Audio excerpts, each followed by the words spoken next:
인간을 쪼는 까마귀는 무조건 죽여야 한다. 인간을 쪼아먹는 까마귀는 즉시 죽여야 한다. 하지만 그런 까마귀는 본 적 없는데 까마귀는 보통 인간이 가까이 다가가면 도망가잖아. 본 적 없으면 괜찮아 대신 발견하는 즉시 죽여. 왜? 제가 초등학생 시절부터 계속해서 들었던 이야기인데 아직 할아버지가 해주시던 옛날 얘기가 재밌다고 생각하던 그때 금방 꿈나라로 빠질 것 같은 시점에 할아버지가 이런 이야기를 저에게 해주셨습니다. 인간을 쪼아먹는 까마귀는 바로 죽여야 한다고 말입니다. 왜라고 이유를 물으면 할아버지는 말해주지 않으셨고 그러는 사이 저는 잠에 빠졌습니다. 다음날이 되면 신기하게도 마음속에 그게 남아있지 않아서 할아버지에게 같은 질문을 하지 않게 되었습니다. 바실리스크라는 외국의 괴물이 있다고 합니다. 바실리스크 유럽의 상상 속 생물. 이름은 그리스어인 작은 왕을 의미하며 모든 뱀 위에 군림하는 뱀의 왕. 모닌자 만화 덕분에 꽤 유명해진 것 같습니다. 이것과 많이 닮은 도구지방의 괴물이 있다는데 100% 닮았다고 하면 조금 어폐가 있을지도 모르지만 어쨌든 태어나는 방식은 닮았습니다. 거기다 제 고향은 토구지방의 마을이어서 칸사이 지방의 부락 같은 건 전혀 몰랐습니다. 부락은 차별을 뜻하는 단어입니다. 부락이라는 말은 일반적으로 사용되었지만 차별의 대상 같은 건 없었기 때문에 단순한 지역 명칭으로서 쓰이는 정도였습니다. 서론이 좀 길어졌는데 제가 어릴 때 살던 마을에만 전해지는 이야기가 있었습니다. 그건 바로 인간을 쪼아먹는 까마귀는 즉시 죽여라 라는 것입니다. 이 이야기는 제 고등학생 시절로 거슬러 올라갑니다. 인간을 쪼아먹는 까마귀를 찾았다. 지금부터 죽이러 갈 테니까 너도 도와. 라고 같은 반 친구 하나가 저에게 말해왔는데 이 말을 들은 저는 싫어. 부활동하느라 지쳤어. 그리고 까마귀 같은 건 그냥 둬도 되잖아. 라고 무심경하게 제가 대답하자 안 돼. 마을 남자들이 총출동해서 까마귀를 찾아다니고 있어. 너도 같이 찾아주지 않으면 곤란하다.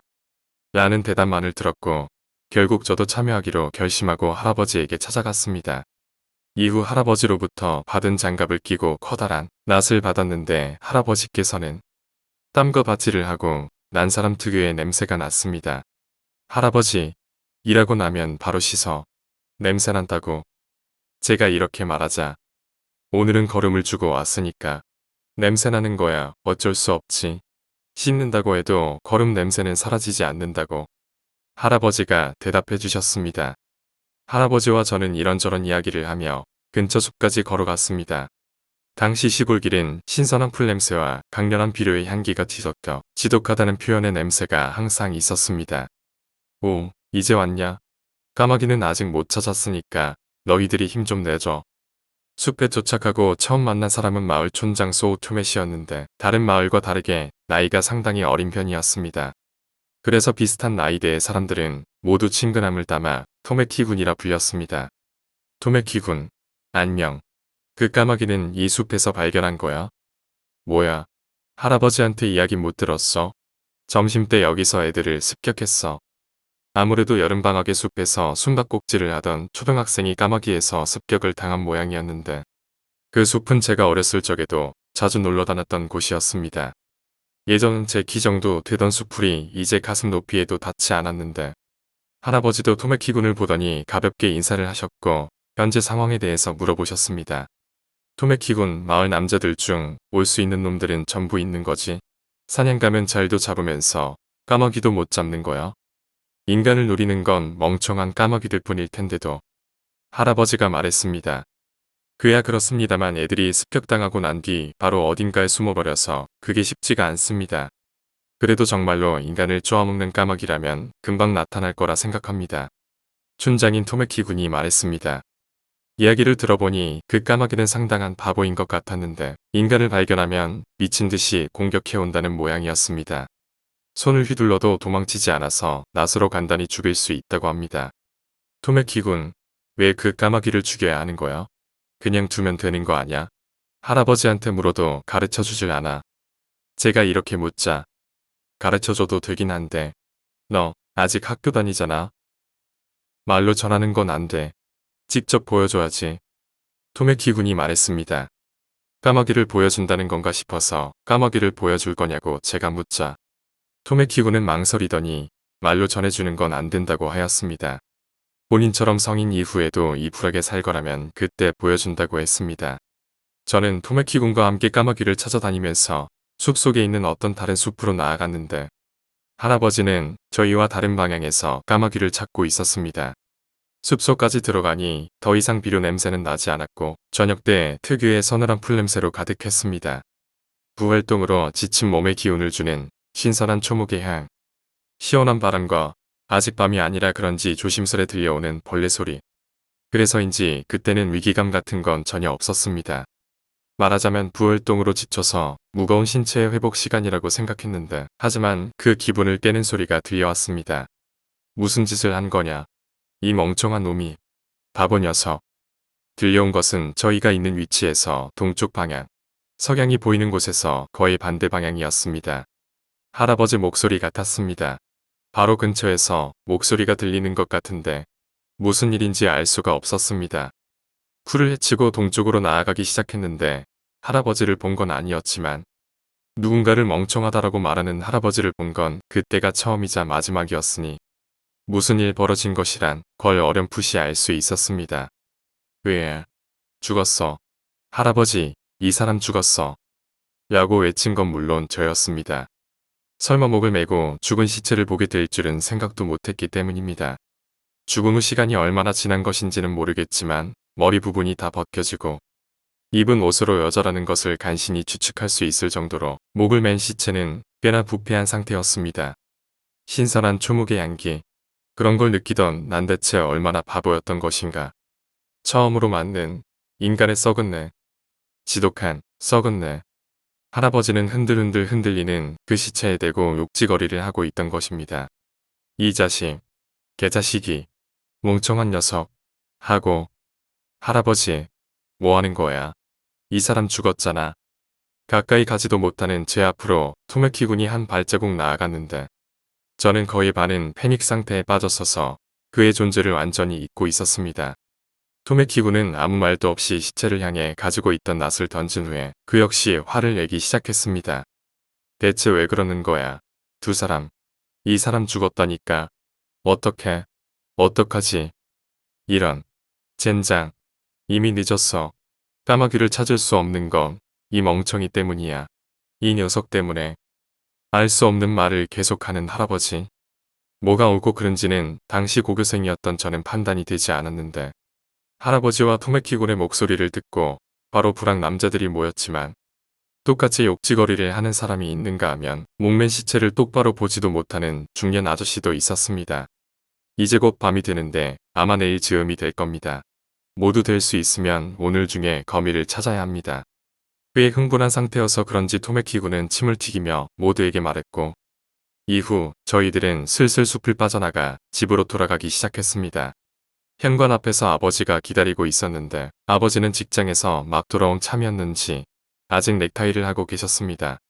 할아버지로부터 상황을 전해 들은 아버지는 저도 내일이 되자마자 거미를 찾아보겠습니다.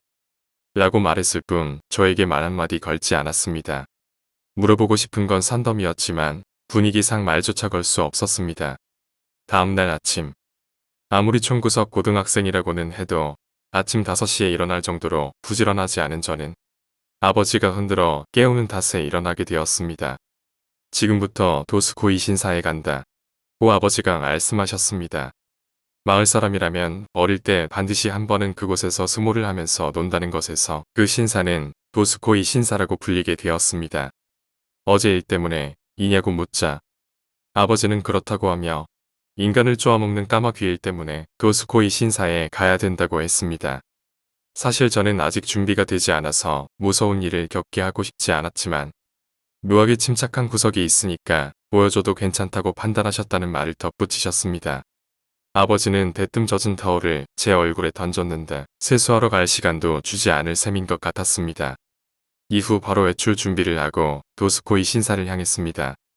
아침 5시에 깨우는 것이나 대회를 목전에 둔 나에게 부활동을 쉬라는 등 평소에 나 같으면 화를 내도 이상하지 않을 상황은 잔뜩 있었지만 모두가 과하게 반응하는 인간을 쪼아먹는 까마귀의 정체를 드디어 알 수 있다는 기대감에 사소한 것은 신경 쓰지 않게 되었습니다. 아빠, 인간을 쪼아먹는 까마귀라는 거 혹시 요괴 같은 거요? 제가 묻자. 까마귀는 까마귀다. 그냥 새야. 그리고 이제 까마귀가 아니야. 우리가 죽이지 않으면 안 되는 거야. 라고 아버지가 말씀하셨습니다. 죽인다니 무슨 소리일까? 생각에 빠져있던 저는 보토시코이 신사라는 말에 정신을 차렸습니다. 아버지는 저 본전 안에 계실 거라고 하셨습니다. 아버지가 말해줘도 잘 알아듣지도 못할 거라며 말을 흐리셨습니다. 언제 받은 건지 아버지는 금세 열쇠를 꺼내 본전 문을 열었는데 문을 여니 희미하게 향냄새가 났습니다. 본전 안에는 신이밖에 없었습니다. 막상 신이가 있어야 할 그릇 안에는 아무것도 없었고 나머지는 그냥 평범한 방처럼 보였습니다. 아무것도 없는데 아무것도 없냐? 아무것도 없어. 아니 아무것도 없다니까. 그때 회중전등 불빛 끝에 희미한 그리고 확실한 위화감이 있었는데 갈색일 것임에 분명한 본전 벽 곳곳이 까맸습니다. 오래되어서 생긴 얼룩인가? 아니 그렇지 않았습니다. 확실히 인위적인 곡선이었는데 벽 한 면은 물론이거니와 천장까지 그려진 거대한 그림. 이건 그림이었습니다. 벽의 그림을 빛으로 따라가며 그 그림이 무엇인지 보았습니다. 그 그림은 오른쪽 벽에서 안쪽 벽으로 그리고 왼쪽 벽을 경유하여 천장까지 그려져 있었습니다. 먹으로 그린 듯한 새까만 새. 그 새가 만든 치르개의 둥지. 그 둥지에서 태어난 새까만 알. 그 알이 갈라지자 거기서 피를 내뿜는 새까만 인간 같은 게 그려져 있었는데 벽에 그려진 보통의 인간을 그 까만 인간이 유린하고 있었습니다. 좀 더 과격하게 말하자면 쳐 죽이고 있었습니다. 그리고 마지막에 이르러 그 까만 인간은 무수히 작은 거미들에게 둘러싸여 양팔을 넓게 벌리고 있었습니다. 믿냐 믿지 않느냐의 문제가 아닌 그 이전의 문제였는데 미술을 모르는 제가 알 수 있는 것은 그 그림은 정상적인 사람이 그린 게 아니라는 것 정도였습니다. 뭐야 이 그림. 기분 나빠. 라고 아빠에게 말을 했고 이 말을 들은 아빠는 신사 입구에 있는 비석 있잖아. 그거 유창하게 읽을 수는 없더라도 고등학생 정도 되면 조금은 이해할 수 있잖아. 신사 입구에 있는 비석에는 구전에서는 안 된다는 내용이 쓰여 있었습니다. 그래서 그림으로 전한다는 거요. 저는 다시 아버지께 여쭤봤습니다. 그래. 실망할지도 모르겠지만 할아버지도 토메키군도 진실에 대해서는 몰라. 하지만 옛날 사람은 엄격했잖아. 너보다도 내가, 나보다도 할아버지가 까마귀를 무서워하는 건 어쩔 수 없는 거야. 아버지가 말씀하셨습니다. 요컨대 이 그림은 선조가 그린 괴물에 대한 방어책인 것 같았습니다. 아빠, 이 그림. 전하고 싶은 말이 뭔지는 알겠는데 근데 잘 모르겠어. 그렇겠지. 나도 그랬어. 가르쳐줘.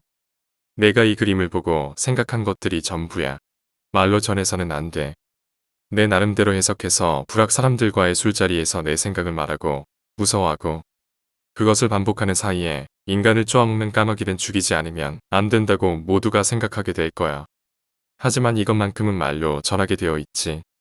아버지는 그렇게 말하고는 검지로 아래를 가리켰는데 그것을 따라 회중전등을 비춰보니 커다랗고 두꺼운 글씨로 인간이라 쓰여있는 것이 보였습니다. 이건 뭐라고 읽는 거지? 이건 징칸이라고 읽어. 지금부터 죽여야 하는 거다. 정확히 까마귀는 인간을 쪼아먹는 게 아니라 머리털을 노리고 있는 것입니다. 인간의 머리털만으로 까만 둥지를 만들기 위해서라고 그때에 저는 생각했습니다. 그날 저녁 마을의 모든 집 현관 앞에 거미줄이 쳐 있었습니다. 방울토마토를 키울 때 쓰는 기둥 2개를 땅에 꽂아 넣고 그 사이에 거미줄을 치게 한 형태였는데 그걸 보고 저는 이상한 종교 집단 같아. 이유를 모른다면 누구라도 같은 말을 하리라 생각했는데 아버지는 저를 보더니 사람이 필사적으로 되면 말이야. 이렇게 하지 않으면 죽을지도 모른다고 생각하면 의외로 된단 말이지. 아까 그 그림대로라면 진간을 속이는 건 검이라는 뜻이야. 그래. 다들 그렇게 생각하고 있어. 그 그림을 그린 사람 정말 머리 나쁘네. 문장으로 남기면 됐을 텐데. 내 말이 맞아. 하지만 분명 머리가 나쁘니까 문장으로 남기지 못했던 걸 거야. 아버지와 저는 일단 가장 큰 무당 거미를 잡아다 거미줄을 치게 했고 할아버지는 다른 집에 거미집 만드는 것을 도우러 갔다고 했습니다. 우리 집 거미보다 큰 건 토메키군네 집 정도인가. 아버지는 작은 목소리로 그러네. 라고 대답하고는 서둘러 씻으러 가버렸습니다. 평소보다 말이 없는 건 어쩔 수 없는 거겠지. 이런 날이니까. 그날 저녁밥은 밤 9시가 되어서나 먹게 되었지만 그 시간이 되도록 할아버지는 집으로 돌아오지 않았습니다. 솔직히 저는 진칸 같은 건 믿지도 않았기 때문에 할아버지 이 시간까지 힘내서 하고 있나 보내라고 거에 질렸다는 듯이 생각하고 있었습니다. 큰일이야. 당했어. 토메키군이 당했어. 진칸이다. 손열이 낭자한 흰 셔츠 차림의 할아버지가 새파란 얼굴이 되어 기세 좋게 뛰어들어왔는데 굳어버린 엄마와 저를 흘끔 본 아버지는 천천히 젓가락을 놓았고 머리를 벅벅 긁으며 할아버지를 일단 진정하도록 했습니다. 아버지, 무슨 일이야? 토메키군은 어떻게 됐어? 죽었어. 완전히 죽었다고. 이걸 봐. 토메키군의 키야. 큰일이야. 거미가 아니야. 진카는 거미 가지고는 속일 수 없어. 진정해. 토메키군 네 가족은 어떻게 됐어? 그 집에 작은 손자도 있었을 텐데. 아버지는 가능한 한 냉정을 유지하려 했고 혼란에 빠져버린 할아버지의 단편적인 이야기를 들으며 사실 확인을 서둘렀습니다. 가족들은 모두 마을회관에 도망친 덕분에 살았어. 그러니까 마을회관에서 순찰을 마치고 온 나한테 토메키짱의 상태를 봐달라고 했어. 토메키군은 이미 당해버렸어. 당했다니 어떤 상태였는데? 구멍투성이었어. 귀를 내뿜고 있었다고. 할아버지가 그때 떠올린 광경은 대체 무엇이었을지 할아버지는 이내 그 자리에서 토하고 말았습니다. 갱, 갱, 갱. 종소리가 들려오기 시작했는데 마을 주민 전원에게 긴급 사태를 알리는 종소리였습니다. 마을 회관으로 가자. 오늘은 모두가 한자리에 모이는 거야. 지키는 거야. 그렇게 말한 것은 할아버지인지 아버지인지 어머니인지 아니면 나였는지 확실히 기억하지 못하는 건 그 직후의 충격이 너무 컸기 때문입니다. 아버지, 어디서 냄새 안 나? 응, 무슨 냄새가 나네. 이거 최근에 맡은 적이 있는 것 같은 냄새인데 이거 혹시 최근이 아니라 바로 어제 맡은 것입니다. 죽은 인간의 썩는 지독한 그 냄새. 할아버지에게서 죽은 사람 냄새가 나. 내가 아니야. 이 냄새는 밖에서 나는 거다. 아버지는 기세 좋게 일어나 혹간을 향해 뛰었는데 어머니는 변함없이 망연자실한 상태로 나갈 준비를 하지도 않고 그저 앉아있기만 했습니다. 쿵 하고 현관문을 두드리는 소리가 들렸는데 무슨 일인가 싶어 할아버지도 저도 문 쪽을 보고 그대로 굳어버렸습니다. 일순의 정적. 뭐야? 지금까지 조용히 있던 어머니가 입을 연 순간 쾅쾅쾅쾅. 보통 사람이라면 이렇게 문을 두드리지 않았을 것입니다. 쾅쾅.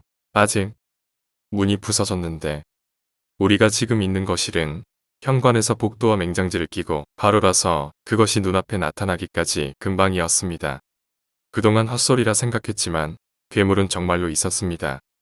으에, 괴물이다. 진칸이다. 인간의 모습을 한 인간이 아닌 괴물. 그 몸은 그림 그대로 삭감했습니다.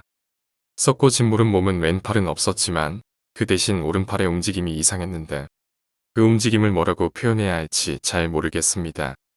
아마 어떤 단어를 쓰더라도 표현할 수 없을 것이입니다. 이런 괴물을 정말 거미로 죽일 수 있을 것이라 생각했던 건가? 진칸을 보고 정말 혼란에 빠진 건 어머니셨는데 흐아 라고 외치며 양손을 떨었고 이미 일어서는 것조차 불가능해 보였습니다. 진칸은 그 얼굴을 인간이라 생각할 수 없는 각도로 빙글하고 회전시켰고 확실히 할아버지 쪽을 누리기 시작했대 할아버지는 움직이지 않았습니다. 비켜. 떨어져. 그때였습니다. 아버지가 양동이에 휘발유를 채워와서 진칸에게 뿌린 것이었습니다. 하지만 진칸은 미동도 않고 그 촉수를 할아버지에게 뻗었지만 아버지가 불을 붙이자 꼭 인간인 양 몸부림치며 복도를 굴렀습니다. 이게 유령이 아니라면 이걸로 죽지 않을 리 없어. 죽일 수 있다면 죽지 않는 것도 이상해. 아버지는 숨을 거칠게 몰아쉬며 주문이라도 외우는 것처럼 중얼대고 있었는데 몸부림치던 진칸은 어느 순간 갑자기 불붙은 곳들의 상처가 회복되는 것 같더니 아무 움직임 없이 아버지를 빤히 쳐다보고만 있었습니다. 순간 다시 저희들을 향해 다가올 것처럼 보이다가 멈췄습니다. 처음에 그 이유를 몰랐는데 진칸의 바로 앞에 작은 황금색 거미가 있었습니다. 진칸과 그 황금 거미는 서로 대치한 채 전혀 움직이지 않다가 이내 진칸이 몸을 돌려 집 밖으로 나갔는데 거미는 몸을 돌려 잠시 저희 쪽을 바라보더니 창문을 통해서 밖으로 나갔습니다. 대체 뭐였을까? 할아버지는 역시 나이 때문이었을까? 기운이 빠졌는지 움직이질 못하셨는데 저는 마을 회관에 가서 사건의 전말을 알리는 메신저 역할을 하게 되었습니다. 아버지와 할아버지는 조금 남은 불을 완전히 껐고 그 당시 엄마는 전혀 도움이 되지 않았습니다. 처음엔 믿지 않던 마을 주민들도 우리 집의 상태와 토메키군의 시신을 보고는 아무 말도 하지 않았습니다. 다음날 아침, 아무리 총구석 고등학생이라고는 해도 아침 5시에 일어날 정도로 부지런하지 않은 난 아버지가 흔들어 깨우는 탓에 일어나게 되었습니다. 지쳤을 텐데 미안하다. 지금부터 도스코이 신사에 다시 갈 거야. 어제 일 때문에. 어제와 완전히 같은 대화. 하지만 신사로 가는 동안 아버지는 자신이 생각하는 것을 알려주었습니다. 그 그림 말이야. 난 예전부터 생각한 게 있었어. 거미가 진칸으로부터 숨겨준다 정도가 아니라 거미라면 진칸을 죽일 수 있는 게 아닐까? 라고. 물론 다른 사람들에게 말했지만 할아버지한테도 토메키쟁이들도 하지만 모두 이해해주지 않았어. 왜 나와 같은 생각을 하는 사람이 없는 건지 알 수 없었어. 그렇게 말하니까 그렇게 보일 수도 있겠네. 그렇게 아버지와 저는 다시금 신사에 그려진 그림을 보기 시작했습니다. 아빠, 나 지금 생각했는데. 왜 그래? 이 이야기 천장에서부터 시작하는 거 아냐? 이 그림은 오른쪽 벽으로부터 읽으면 까마귀가 나는 아래서 피를 뿜는 진칸이 부화하고 인간들을 살해한 후 마지막에는 거미에게 죽임을 당하는 이야기가 되지만 천장에 있는 그림으로부터 읽으면 거미를 부리는 진칸은 인간을 죽이고 마지막에 까마귀가 낳은 검은 알에서 피를 뿜으며 죽는다는 이야기가 됩니다. 어떤 게 정확히 맞는지는 마을에도 정확히 아는 사람은 없어.